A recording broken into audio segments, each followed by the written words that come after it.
Subscribe करें और bell दबाएं ताकि कोई खबर रह न जाए।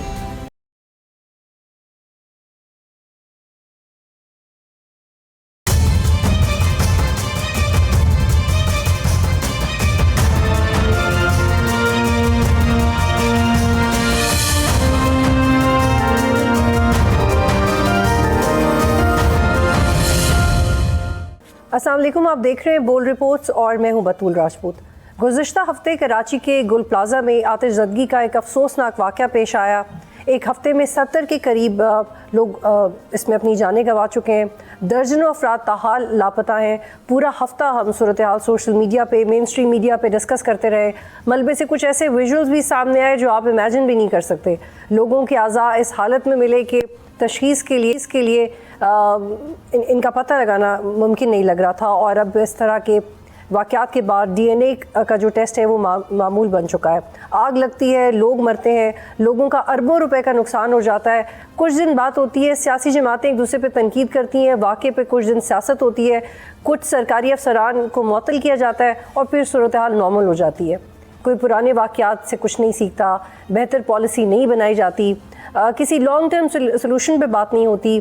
गुल प्लाजा एक ट्रेजेडी थी, बहुत बड़ी ट्रेजेडी थी, लेकिन इससे भी बड़ी ट्रेजेडी ये होगी कि हम इस वाक़े को भूल जाएंगे और फिर एक नए वाक़े का इंतज़ार करेंगे। और इसके साथ साथ ना सिर्फ कराची बल्कि पूरे मुल्क का यही हाल है। कल रात से एक रिपोर्ट आई, शहर की इमारतों में सिर्फ एक कमर्शियल 160 से ज़ायद इमारत का महफूज ना होने का इंकशाफ हुआ, जबकि इन इमारतों में सेफ्टी आलात, हंगामी रास्ते, धुएँ का अखराज और ख़ुद कार निज़ाम मौजूद ही नहीं। सिर्फ एक साल में रावलपिंडी में 1700 से ज़ायद आतिशज़दगी के वाक़यात हुए और गुल प्लाजा के साने के बाद पंजाब की हुकूमत ने इन तमाम इमारतों में फायर सेफ्टी पे काम करने के लिए अहकाम जारी किए हैं, क्योंकि हम हमेशा किसी साने का इंतज़ार करते हैं और फिर इस हवाले से एहतियाती तदाबीर के काम करते हैं, विच इज़ वेरी अनफॉर्चुनेट। गुल प्लाजा की सूरत हाल क्या है, इब्तदाई तहकीकात में क्या सामने आया है, कौन कितनी एफ़र्ट कर रहा है इस रेस्क्यू ऑपरेशन को आगे बढ़ाने में और ज़िम्मेदारान का तयन करने में, इससे बात करते हैं। मेरे साथ मौजूद है Saddar Gul plaza traders association Tanveer Pasta साहब, और जब ये आग लगी थी तो ये ख़ुद भी इसी बिल्डिंग में मौजूद थे। और मेरे साथ रहनुमा पाकिस्तान पीपल्स पार्टी सहर कामरान साहिबा भी मौजूद है। बहुत शुक्रिया आप दोनों का। तनवीर पास्ता साहब, इस वक्त ग्राउंड सिचुएशन क्या है, रेस्क्यू ऑपरेशन की क्या अपडेट है, जो लोग मिसिंग हैं इनके वेयर अबाउट्स का कितना पता चल सका है, क्योंकि ये रेस्क्यू ऑपरेशन कहना इसको मुझे थोड़ा गैर इंसानी लग रहा है। वो लोग जो कि इतने दिनों और घंटों से फंसे हुए हैं, पता नहीं वो जिंदा भी हैं या नहीं, तो ये किस तरह का रेस्क्यू है, इसको तो शायद रेस्क्यू कहना भी गैर इंसानी है। लेकिन सही कह रहे हैं, रेस्क्यू ऑपरेशन जो है चल रहा है, बट थोड़ा स्लो है आज, क्योंकि 62 जो है वो डेड बॉडी रिकवर हो चुकी हैं शोधा की। इसके अलावा जो है 8 या 10 जो है मजीद मिसिंग है, जिनको सर्च किया जा रहा है। बाकी रेस्क्यू में जो डेमोलिशन वर्क भी चल रहा है, जिस तरफ मलबा गिर चुका था वो साइड चल रही है और टीमें अंदर विजिट कर रही हैं। बट पोजीशन फिर लोग ये है कि जो अंदर माल जला है, सब अंदर चीज़ें जली हैं। अब बाज़ औक़ात ये हो रहा है कि हम अपनी ज़बान से बयान भी नहीं कर सकते जो इंसानी आज़ा जिस पोजीशन में नीचे से मलबे से निकाले जा रहे हैं, जो देखा जा रहा है सर्चिंग चल रही है, तो बहुत ज़्यादा तकलीफ का सामना करना पड़ रहा है। मैं खुद भी पर्सनली मैंने भी जाके विजिट किया था और आज भी वर्किंग चल रही है, बट इतना तेज़ हम इसको नहीं कहेंगे। ऑपरेशन को थोड़ा स्लो है आज, आप सुबह से लेकर अभी तक एक भी डेड बॉडी रिकवर नहीं हुई है। तनवीर साहब, सिर्फ 2016 से 2022 के दरमियान कराची के बड़े मॉल्स में आग लगने के 60 से ज़ायद वाक़यात रिपोर्ट हुए। हर साल से 12 वाक़यात हो रहे हैं और ये हाई राइज बिल्डिंग्स में ये वाक़यात ज़्यादा हो रहे हैं। प्रॉपर प्लानिंग क्यों नहीं होती? हर बार ऐसा बार बार हो रहा है। सैकड़ों वाक़यात हुए इसी चीफ मिनिस्ट्री में पिछले 2-2.5 साल में। क्या वजह है, प्लानिंग क्यों नहीं है? मैम, ये तो प्लानिंग का जो है वो इदारों का काम है और सारी चीज़ें हैं अपने हिसाब से होने के लिए। और बाकी कहने का मकसद है कि जो सारे हादसा हो रहे हैं, जो आजकल न्यू प्लानिंग के हिसाब से न्यू बिल्डिंग्स वगैरह बन रही है, उसमें तो सारे फायर फाइटिंग सिस्टम और सारे हालात मौजूद होते हैं, मगर उसके बावजूद भी हादसा हो रहे हैं। तो वो एक नाकामी है या कोई जो है वो कोई नाअहली कह लें या कोई चीज़ इदारों की गफलत कह लें या इंतजामिया की कह लें, अब वो सब चल रहा मामला हो रहा है। बस इंसानी जाने जा रही है, जिसका कोई नेमुल बदल नहीं है। माल तो सब आ जाता है, माल भी आ जाएगा, सबका नुकसान भी हो जाएगा, सारी चीज़ें हो जाएंगी, तो जाने वापस नहीं आती है। तनवीर साहब, DIG साउथ ही कह रहे हैं कि बिल्डिंग में 16 एग्जिट्स थे, जिनमें बेसमेंट भी थी शामिल, लेकिन वो बंद पड़े थे और वहाँ कोई सामान रखा हुआ था। फिर आपने के इलेक्ट्रिक को कॉल करके लाइट्स भी बंद करवा दी, इमरजेंसी लाइट्स भी नहीं थी, तो ये तो बड़ी क्योटिक सिचुएशन होगी। एग्जिट्स क्यों बंद थे? फायर फाइटिंग एसओपी सबसे पहले जब भी आग लगती है तो पहला काम ये होता है कि आपने इलेक्ट्रिसिटी बंद करवानी पड़ती है। अगर इलेक्ट्रिसिटी उस वक्त ऑन होती तो जो पब्लिक, जो लोग बाहर निकले हैं तो शायद वो बाहर ना निकल पाते, कम निकलते और अमवात उसी वक्त ज्यादा हो जाती है और उसी वक्त आग में झुलस रहे होते हैं। तो ये तो एक फायर सेफ्टी के हिसाब से जो है लाइट बंद कराने का प्रोसेस। दूसरी चीज, मैं बहरहाल मेरी फर्स्ट डे से बता चुका हूँ कि जो हमारे एंट्री एग्जिट 16 थे, 16 गेट थे, हमारी 4 स्टेयर्स अंदर थी, 3 स्टेयर्स मस्जिद के साथ थी और एक इमरजेंसी एग्जिट का रैंप था। तो टोटल सारे गेट्स ओपन थे। जब ओपन थे, इसी वजह से जब ओपन होने के बावजूद जब ओपन थे तभी 5,500 से 6,000 लोग रेस्क्यू होके बाहर निकले। अगर ये गेट्स 2 या 3 खुले होते या 2 या 4 खुले होते, अगर 10-15 बंद होते तो पब्लिक बाहर नहीं आती। क्योंकि अब ये देखें कि 1200, 1150, 1200 दुकानदार है, एक दुकान के अंदर 5 आदमी का रेशो होता है। 5,500 से 6,000 लोग तो जो है वो एट अ टाइम मॉल के अंदर मौजूद होते हैं जो दुकानदार है। बाकी 500, 700, 1000 कस्टमर के हिसाब से तो 6,000, 7,000 अफराद कहाँ से बाहर आए? अगर ये रास्ता बंद था, कोई रुकावटें थी तो पब्लिक बाहर कहाँ से? अगर इतनी रुकावटें होती तो अंदर 60-65 अफराद का जो मिसिंग का पता ना चलता, शायद वो हजारों में अंदर होता कि पब्लिक अंदर रह गई और मिसिंग हो चुकी है। ठीक, आप मेरे साथ ही रहिएगा। सैयद साहबा, मैं आपका रुख करूंगी। आज से 2 साल पहले कराची के एक मॉल में आग लगी। सिंध हुकूमत ने एक ऑडिट करवाया। इस ऑडिट की फायर सेफ्टी के मुताबिक इस प्रोसीजर में कहा गया कि कराची की 266 में से सिर्फ 6 इमारतों में आग बुझाने के हालात मौजूद हैं, बाकी बिल्डिंग्स में बुनियादी हालात मौजूद ही नहीं है। और फिर आपने बिल्डिंग एसोसिएशन को नोटिस देंगे, ये कहा गया। कुछ दिन बाद इस पे भी हमने देखा कि खामोशी हो गई, फिर कोई वाक़या होगा, फिर ये लूप चलता रहता है। इनफैक्ट ये तो मुझे बहुत तकलीफ़ हुई टेलीविज़न स्क्रीन्स पे देखे कि जो आपकी ब्यूरोक्रेसी है वो ये कह रही है कि हमने तो रिपोर्ट दे दी है चीफ़ मिनिस्टर को 2 साल पहले। चीफ़ मिनिस्टर कह रहे हैं कि मुझे 1-2 दिन पहले रिपोर्ट मिली। इतना बड़ा लूप होल कैसे हो सकता है? नाअहली कैसे हो सकती है? ये तो क्रिमिनल नेग्लिजेंस में आता है। जी बतूला बिल्कुल दुरुस्त कह रही हैं। एक बड़ा दिलखराश वाक़या है। इंसानी जान का ज़िया, इसका तो कोई अजाला नहीं हो सकता। बाकी जैसे अभी तनवीर साहब कह रहे थे कि हर चीज़ कारोबार दोबारा चल सकता है, दोबारा लोग सेटल हो सकते हैं, लेकिन जिन लोगों की ज़िंदगियां चली गई और या जो लोग इससे मुतासर हैं उनके लिए जो है उनकी फैमिलीज़ के लिए हमेशा एक हॉरर स्टोरी रहेगी। मैं जब खुद एक इंडिपेंडेंट तज़किया करती हूँ ना, बग़ैर किसी यानी मुबालगे के, पहली बात आपके सवाल का जवाब दूँ कि आप जिस रिपोर्ट की बात कर रही हैं, बिल्कुल वो रिपोर्ट उस वक्त जो है वो पेश हुई, जो कंसर्न उस वक्त चीफ मिनिस्टर थे, निगरान हुकूमत थी। और आपको पता है कि जब ये इंटरिम सेटअप्स होते हैं तो चीज़ें जो है वो ज़रा एक मुख्तलिफ तरीके से चलती हैं और वो फिर फाइल्स जो है वो उनके कंसर्न ऑफिसर के पास गई और उसके बाद कहीं वो बहुत सी ऐसी चीज़ें हुई निगरान हुकूमत के दौर में जिनको हमने फेस किया बाद में। उनमें से एक ये भी मैं कहूँगी कि अलमिया ही कहूँगी इसको कि अलमिया था कि एक अहम रिपोर्ट जिसको जो है हैंडओवर करना चाहिए था, जिस पर आगे पेशरफ्त होनी चाहिए थी, एक्शंस होने चाहिए थे, वो नहीं हुए। अब जब मैं मतलब इसमें किसी पे इल्ज़ाम देने के बजाय अगर मैं तज़किया करूँ, मैं समझती हूँ कि लैक ऑफ अवेयरनेस बहुत है हमारे यहाँ, सिविक सेंस नहीं है। यानी सिर्फ यही नहीं कि इस बात पे तो नहीं जाऊँगी कि कितने एग्जिट खुले थे कितने नहीं थे, बिल्कुल तहकीकात हो रही हैं और शफाफ तहकीकात और उनकी रिपोर्ट का बिल्कुल हम सब मुंतज़िर हैं कि वो आए ताकि ये पता चले कि मैं फैसल इदीस साहब को भी सुन रही थी, वो ये कहते हैं कि जिस किस्म की ये आग थी, ये लगता है कि ये आग जो है वो उसके पीछे किसी कॉन्स्पिरेसी को भी देख रहे हैं। तो मैं कुछ भी इस पे नहीं दूंगी कमेंट्स में, कहूँगी कि हमें शफाफ तहकीकात का इंतज़ार ज़रूर करना चाहिए। लेकिन जो चीज़ मुझे कंसर्निंग लगती है कि ये किसी एक शहर एक सूबे की बात नहीं, मैं ओवरऑल पूरे मुल्क में देखती हूँ। यानी मैं तो ये कहूँगी कि पार्लियामेंट में भी मैंने ड्रिल होते हुए तो नहीं देखी, लेकिन फायर सेफ्टी सिस्टम ज़रूर होगा। लेकिन सर साहब माजरत के साथ ये शहर और सूबे की बात होती है क्योंकि जहाँ पे ज़्यादा वाक़यात होंगे वहीं की इंतज़ामिया जिम्मेदार होगी। 1972 से लेकर अब तक 10,000 दिन, मैं आपकी एक रैंडम कैलकुलेशन बता रही हूँ, कब से पीपल्स पार्टी की गवर्नमेंट है। आपके लीडर फ़ख्र से कहते हैं कि आपको मैंडेट मिलता है, वोट बैंक आपका है, तो जिम्मेदारी भी आपकी बनती है। आप कह रही हैं कि आप इंडिपेंडेंट तज्जिया कर रही हैं, लेकिन हम इल्ज़ाम और कसूरवार ठहराए बगैर आगे चल नहीं सकते। आपके वज़ीर आला ये कह रहे हैं कि, और आपके जो मेयर हैं वो भी ये कह रहे हैं कि ये तो वाक़यात न्यूजीलैंड में भी होते हैं और जब आग लगती है तो लोग जलते भी हैं। ये आपके से कॉलीग ने कहा, तो अगर आप ये तो अपनी पार्टी में कन्वे कर सकते हैं ना कि अगर डिफेंड नहीं करना आ रहा तो इंसान या पार्टीज खामोश हो जाएं, क्योंकि इंसानी जान के ऊपर हम क्या आर्ग्यूमेंट करेंगे कि कोई सही मैं नहीं समझती कि किसी अलमिये पे पॉइंट स्कोरिंग या जो है कुछ अपने जो है वो पॉलिटिकल इंटरेस्ट को लेकर आना चाहिए। ये एक बिल्कुल इसीलिए मैंने आपसे जो बात की थी बिल्कुल वो हक़ाइक़ पे मबनी बात की थी मैंने, क्योंकि जो है अब आप ये कह रही हैं कि हमारी हुकूमत रही है, तो जब मैं कराची में पैदा हुई हूँ, कराची में एजुकेशन है, कराची में पली बड़ी हूँ, मैंने कराची उस वक्त का भी देखा है कि जब जो है हम देखते थे कि सड़कों के ऊपर जो है ईद मिलादुन नबी का भी जश्न होता था, जो है शब्बे बरात, शब्बे महराज, कवाली, हर मतलब ईद सब सेलिब्रेशन होती थी। फिर हमने देखा कि 70s के बाद ये जो बिल्डिंग बनी इसकी भी जो एक एक्सपेंशन की इजाज़त या ये जो भी हुई उस वक्त पीपल्स पार्टी की हुकूमत नहीं थी और पीपल्स पार्टी के पास बल्दियाती इदारे रहे भी नहीं। तो 2 साल एडमिनिस्ट्रेटर और अब ये जब 2023 के बाद जो है पीपल्स पार्टी की बल्दियाती इदारे बने और काम भी हो रहा है। वफाक ने भी हमेशा जो है कराची को नज़रअंदाज किया। अगर हम प्रोजेक्ट देखें कि चाहे वो ग्रीन जो है वो लाइन का प्रोजेक्ट हो, चाहे वो जो है वो K4 का प्रोजेक्ट हो, चाहे वो सक्खर हैदराबाद मोटरवे हो, हर चीज़ को इग्नोर किया गया।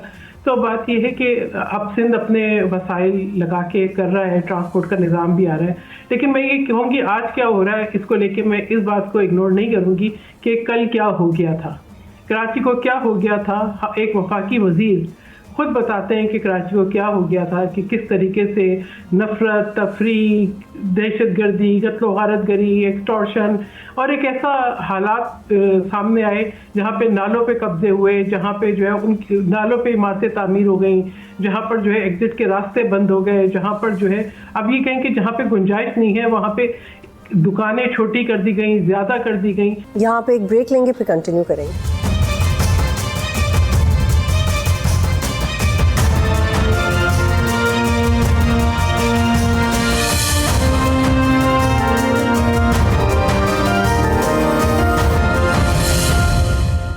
प्रोग्राम में खुशामदीद। इस वक्त ये सूरत हाल है कि 36 फायर टेंडर्स हैं, 700 का स्टाफ है। इंटरनेशनल सेफ्टी प्रोटोकॉल्स को मद्देनजर रखते हुए 200 स्टेशन होने चाहिए और 36,000 का स्टाफ होना चाहिए। And on the other hand आपके पास सिर्फ 700 लोग हैं। ये करने से तो आपको नहीं रोका था 6-7 साल में, और आप बिल्कुल कादिर पटेल का जो रेफरेंस दे रही है वो बिल्कुल कंसिडरेबल है। मैं कादिर पटेल का रेफरेंस नहीं दे रही, मैं कादिर पटेल, मैं मुस्तफा कमाल का रेफरेंस दे रही हूँ। मैं मुस्तफा कमाल का रेफरेंस दे रही हूँ। मुस्तफा कमाल की हालिया प्रेस कॉन्फ्रेंस का जो सब कुछ आपके हाथ इस वाक्य से पहले उन्होंने दी थी, मैं उसका रेफरेंस दे रही हूँ, जिसमें उन्होंने ये कहा कि इमरान फारूक के कातिल जो है वो अल्ताफ हुसैन है, जिसपे उन्होंने कहा कि इस शहर में एक्सटॉर्शन हुई, जिसमें उन्होंने कहा कत्ल गारतगरी हुई, जिसमें उन्होंने कहा भत्ता लिया गया। देखें, ये इमारतें एक दिन में नहीं बनी, ये 3 साल में नहीं बनी, ये जो है जो कुछ खराबियां हुई ये एक दिन में नहीं हुई। नालों पे कब्जे, पार्कों की जमीनों पे कब्जे, जो है जो शहर के अंदर बेहंगम तरीके से फैलाव, ये सब एक दिन में नहीं हुआ। ये हो एक खराब चीज को दुरुस्त करना यकीनन एक चैलेंज है।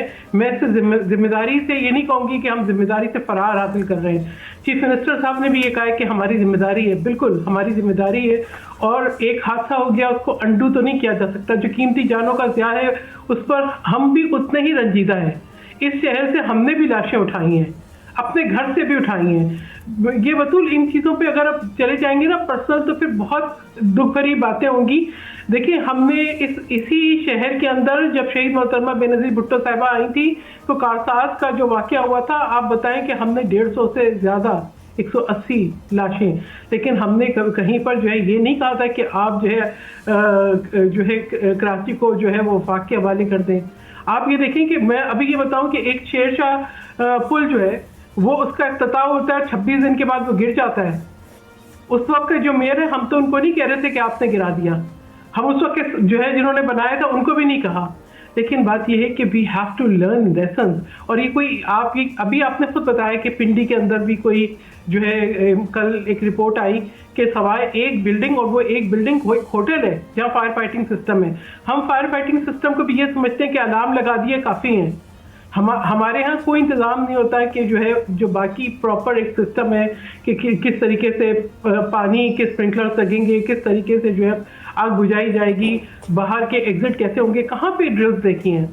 मैंने तो नहीं देखा कि कहीं पे ड्रिल्स हो रही हो, फायर ड्रिल्स हो रही हो। आप किस तरह से करेंगे कंपनसेट उन लोगों को जिनका नुकसान हुआ है? ये तो कह रहे हैं कि एक प्राइवेट ऑडिट फर्म को हायर किया गया है और वो ये कह रहे हैं कि जुडिशल इंक्वायरी की डिमांड आ रही है, लेकिन जो जुडिशल कमीशन क्या आप कम से कम वक्त में बना लेंगे और एट द सेम टाइम फिर इनकी कंपनसेशन के लिए क्या करेंगे?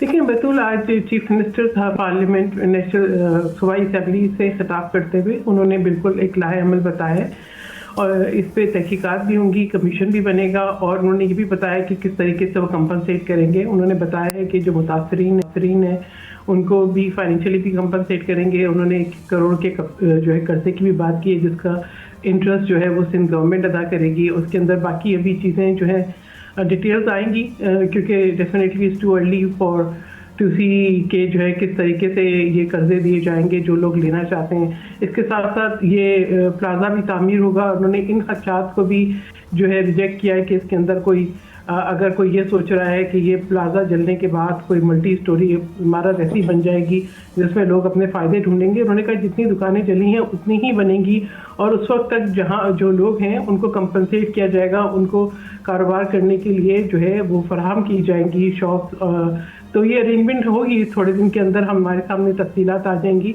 और इन सब चीज़ों पे हम भी उतने ही चाहते हैं कि जल्दी एक्शन हो जितना जल्दी जो है पाकिस्तान के अवाम या आप चाहते हैं, क्योंकि हमें भी ये देखना है कि जो है हमारे सूबे की बात है। ठीक है, वैसे एक और सवाल ले लीजिए क्योंकि आपकी जो अपोजिशन जमातें हैं सिंध में उन्होंने भी इसके ऊपर बहुत तनकीद की है। मुस्तफ़ा कमाल ने कहा कि आप कराची को वफाक के मातहत कर दें। कुछ कराची के शहरी जो टीवी पे भी प्रोग्राम्स करते हैं उन्होंने तकलीफ में कहा कि PPI को प्राइवेटाइज़ किया है तो आप कराची को फिर प्राइवेटाइज़ करते हैं, हम खुद ही चला लेते हैं। तो ये वो सेंटिमेंट है जो मैं आपके साथ शेयर करी हूँ। कैसे कोप करेंगे आप इसके साथ, क्योंकि ये बहुत ज़्यादा गुस्सा है जो कराची के अवाम के अंदर है और अपोजिशन की तरफ से ये कहना कि आप कराची वफाक को दे दें, ये तो आपके लिए बहुत चैलेंजिंग हो जाएगा। नहीं, ये बिल्कुल गैर आईनी बात है और ये जो है मैं समझती हूँ कि ये सेंटिमेंट्स नहीं है, ये वही एक सोच है, वही एक स्ट्रेटजी है जिसको लेके जो है सिंध के अंदर और कराची के अंदर खुसूसी तौर पर फ़िरका वारियत, लिसानी बुनियादों पे नफरत, तकसीम, इंसाइटमेंट इसको फैलाया गया। हमने बहुत कुछ देखा है कराची में, हमने 12 में भी देखा है, हमने 9 में भी देखा है, हमने मतलब मैं कि दोहराना नहीं चाहती वो वाक़या, फिर आप कहेंगी कि जो है मैं पॉलिटिकल कोई माइलेज ले रही हूँ। मैं मुस्तफ़ा कमाल की ही चंद दिन पहले की भी प्रेस कॉन्फ्रेंस की बात कर रही हूँ जिसमें वो खुद ही इल्ज़ाम दे रहे थे कि जो है किस तरीके से अल्ताफ़ हुसैन ने इस शहर को तबाह किया, वो किस तरीके से जो है वो लड़कों के हाथों में हथियार और कत्ल गारतगरी की तरफ उनको राग़िब किया, कि उन्होंने बताया कि ये रॉ की फंडिंग कैसे हुई। अब इस कुछ अर्से के बाद कोई और मुस्तफ़ा कमाल आएगा जो कहेगा कि इस कराची को जो है वफाक के हवाले करने की गैर आईनी बात जो थी उसके पीछे भी कोई फंडिंग थी। देखिए बात यह है कि किसी सूबे के कैपिटल को आप इसलिए किसी वफाक के हवाले नहीं कर सकते कि ये आपकी ख्वाहिश है कि आप तकसीम चाहते हैं। अगर क्या ऐसा हुआ कि पंजाब के अंदर बारिशें सैलाब हुई, आधा पंजाब डूब गया, हमने कहा कि किसी शहर को वफाक के हवाले करते हैं? हमने तो अपनी लीडर को खो के भी पाकिस्तान खप्पे का नारा लगाया है। हम MKM तो हर हुकूमत का हिस्सा रही, ये पहली दफ़ा ये है कि सूबाई हुकूमत का हिस्सा नहीं है, वरना बाकी हुकूमत का भी हिस्सा होती थी, सूबाई हुकूमत का भी हिस्सा होती थी। फिर इनके पास जो है बल्दियाती इदारे भी रहे। तो बात यह है, ये इल्ज़ामात की सियासत, अगर आपने अपनी सियासत करनी है तो देखिए आप अपने मफाद को ज़रूर सामने रखें मगर किसी अलमी और हादसे पे ना करें। अभी तो आप ये देखें कि खुद इनके अपने धड़े आज भी एग्जिस्ट करते हैं। बहुत शुक्रिया। यहाँ पे एक ब्रेक लेते हैं फिर कंटिन्यू करेंगे।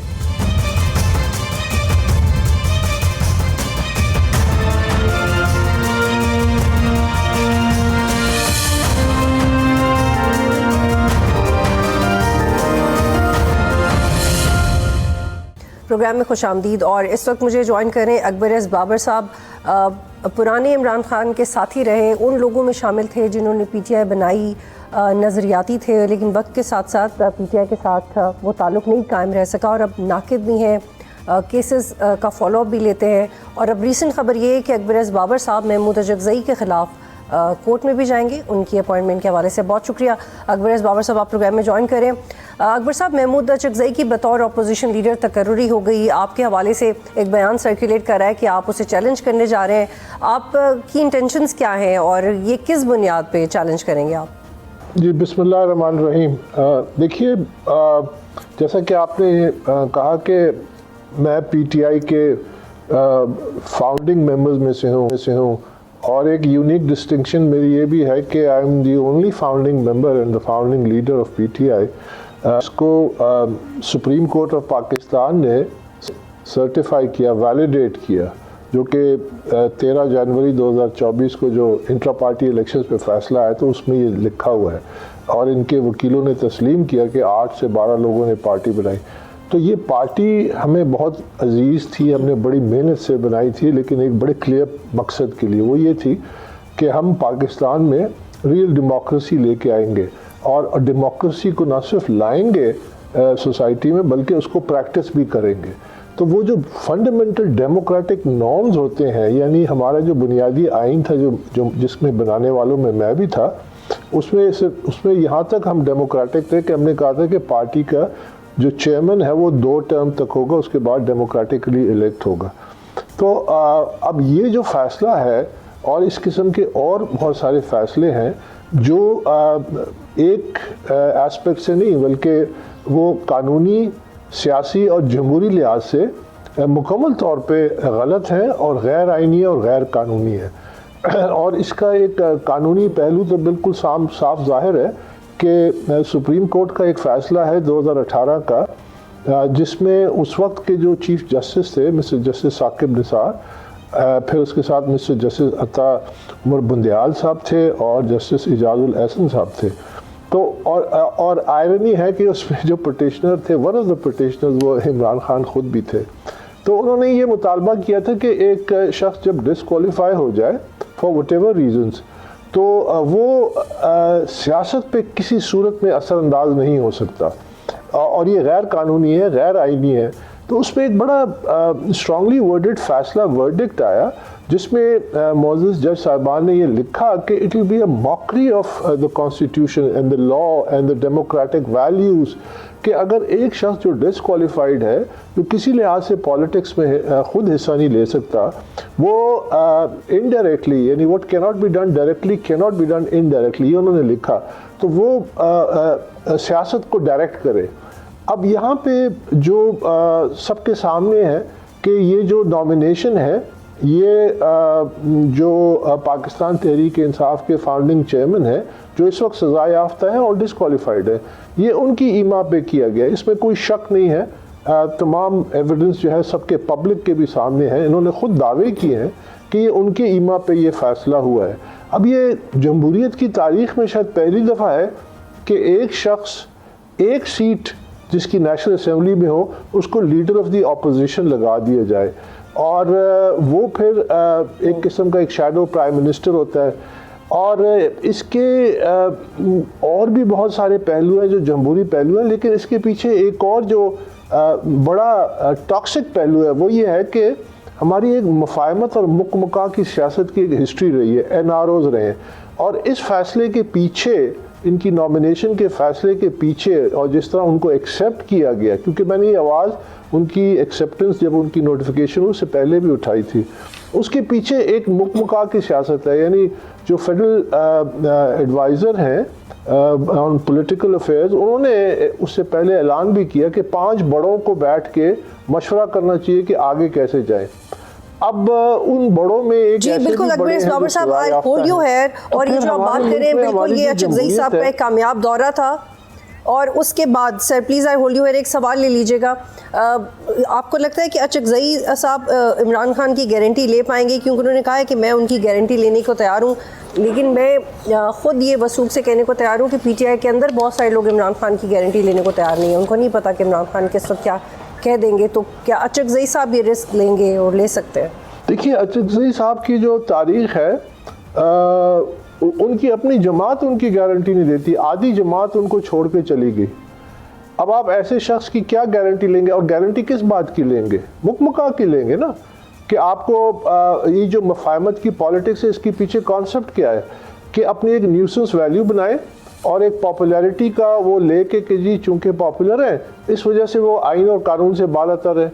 तो क्या फ्रांस में हमसे बदतर जमहूरियत है कि जहाँ पे उनकी जो सबसे पॉपुलर लीडर हैं लिपेन, उनको अभी फंडिंग के मामलात में, पार्टी फंडिंग के मामलात में उनको आने वाले इलेक्शंस में बैन कर दिया and she was supposed to win. तमाम उनकी जो सर्वेस कहते थे she is the most popular politician in France today and she is been banned because Romania में जो उनकी दो टॉप लीडर्स हैं they were the most popular, they were banned because they broke the law. Again उनकी जो media campaign में, social media में उस पर इल्ज़ाम था कि रूस उसकी मदद कर रहा है, which is an interference which is illegal, उन पर बैन कर दिया।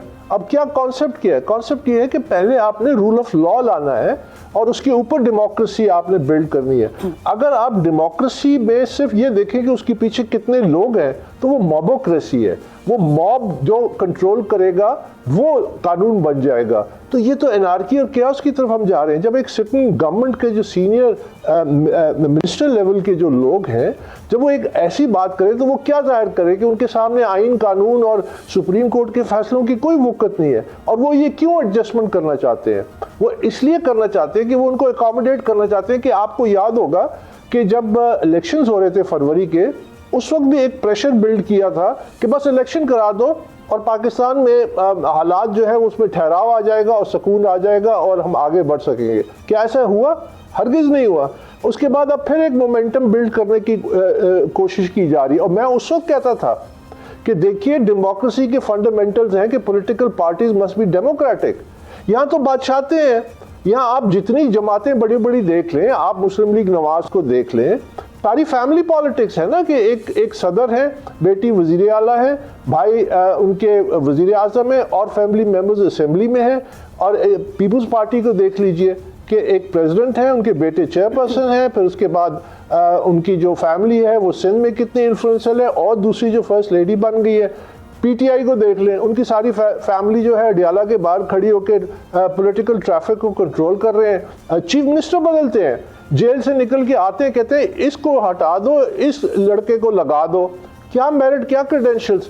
जी अकबर साहब एक और सवाल ले लीजिएगा। एक तो आपने ये नुक्ता उठाया जो आप समझते हैं कि सारी जमातों में चूंकि जमहूरियत नहीं है इसलिए आप इतने पुरुमीद नहीं है इसको लेके, लेकिन एक इसका एंगल ये भी है कि जो गवर्नमेंट के अपने वज़रा हैं वो ये कहते हैं कि गवर्नमेंट वेग केसेस बना रही है। और ये पंजाब के स्पीकर मलिक अहमद ख़ान ने रिसेंटली कहा। लेकिन जो फॉरेन फंडिंग केस था जो सबसे पहले आपने उसके ऊपर बात की थी, वो उस तरह के जो पर्टिनेंट केसेस हैं उस पर तो गवर्नमेंट कुछ नहीं कर रही। तो आप ये कह रहे हैं कि लोग चाहते हैं किसी तरह निज़ाम आगे बढ़ता रहे, इंगेजमेंट हो और वो मुकमका करना चाहते हैं according to you. But on the other hand वो केसेस क्यों नहीं आगे चला रहे जो जिनमें सब्सटेंस है, बजाय कि दूसरे जो 3-4 केसेस हैं जिनका इतना वजन नहीं है?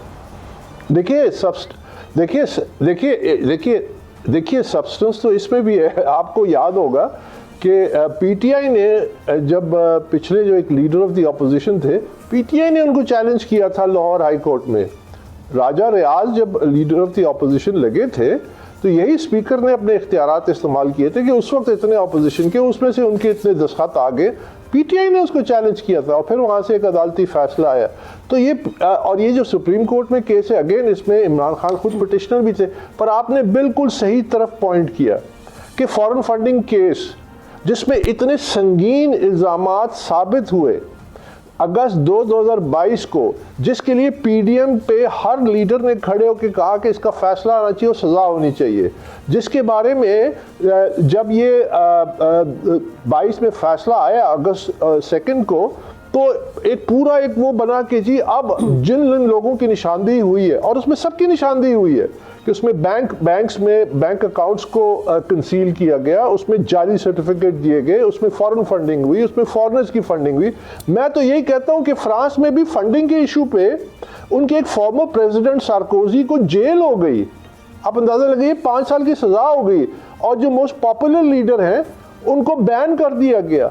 यही तो मैं आपसे अर्ज करूं, तो क्यों, जबकि वो पॉलिटिकल वावेले के तौर पे तो इस्तेमाल करते हैं, तो वो सिर्फ पावर में आने के तरीका होता है। इसकी ये दलील देती है कि बाकी जो पॉलिटिकल पार्टीज हैं उनकी भी तो फंडिंग हो रही है। 2017 में जो पीटीआई का जवाब ये है कि बाकी पॉलिटिकल पार्टीज भी फंड्स लेती हैं, उनको भी डोनेशंस भी आते हैं और आपको याद होगा कि जब फॉरेन फंडिंग केस का मामला चल रहा था तो साइड बाय साइड बाकी जमातों के हवाले से भी दलाइल भी आते थे, वो भी साथ चल रहा था। और फिर जब बाकी जमातें इस मैदान में आई, जब वो आंसरेबल हुई, तो पीटीआई का केस भी स्नब हो गया था। आप सही कह रही है ना, तो ये आप देखिए, लेकिन आप ये जो कहते हैं उनसे ये भी पूछिए कि ये जो उन्होंने केसेस किए थे दूसरी जमातों में, मुस्लिम लीग नवाज और पीपल्स पार्टी के खिलाफ, उन केसेस को आप परसू क्यों नहीं कर रहे जब से ये इक़्तिदार से हटे? कहाँ गए वो लोग जो इलेक्शन कमीशन के बाद खड़े होकर मुझ पे इल्जामात लगाते थे और मुझे तरह तरह के वो टॉन्ट्स देते थे कि आप पता नहीं क्या इजी लोड, और वो सारे डाउनलोड हो गए ना, एक भी उनमें से नजर नहीं आता। ठीक है अकबर साहब, एक शॉर्टली मुझे प्रिसाइजली आपसे एक जवाब चाहिए, फिर मुझे वाइंड अप की तरफ जाना है। जी अकबर साहब, आपने एक कहा कि 9 मई के बराह रास्त जिम्मेदारान में से इमरान खान भी हैं, और रिसेंटली सोहेल आफरीदी का नाम आया कि जो फॉरेंसिक रिपोर्ट्स हैं यही इस्टेब्लिश हुआ कि he was involved and he was physically present at the spot. लेकिन आपने जब ये कहा तो आपने किस कॉन्टेक्स्ट में ये बात कही? क्योंकि अभी तक उनके हवाले से कोई पेशरफ्त नहीं हो पाई, और अभी तक यही लगता है कि शायद अगर वो थोड़ा बेंड हो जाए,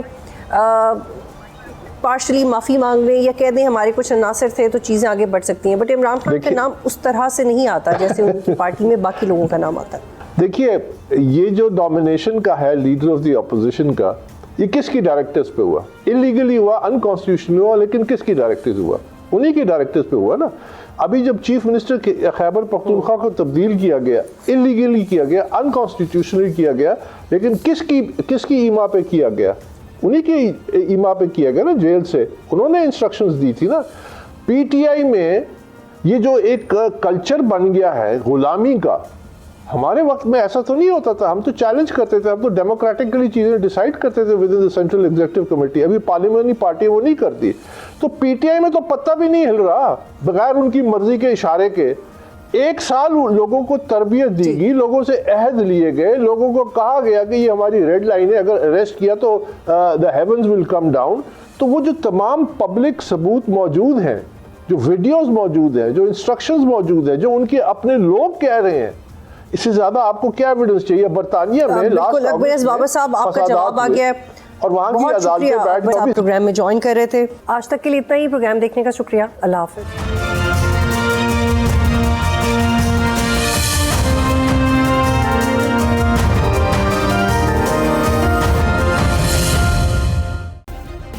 सब्सक्राइब करें और बेल दबाएं ताकि कोई खबर रह न जाए।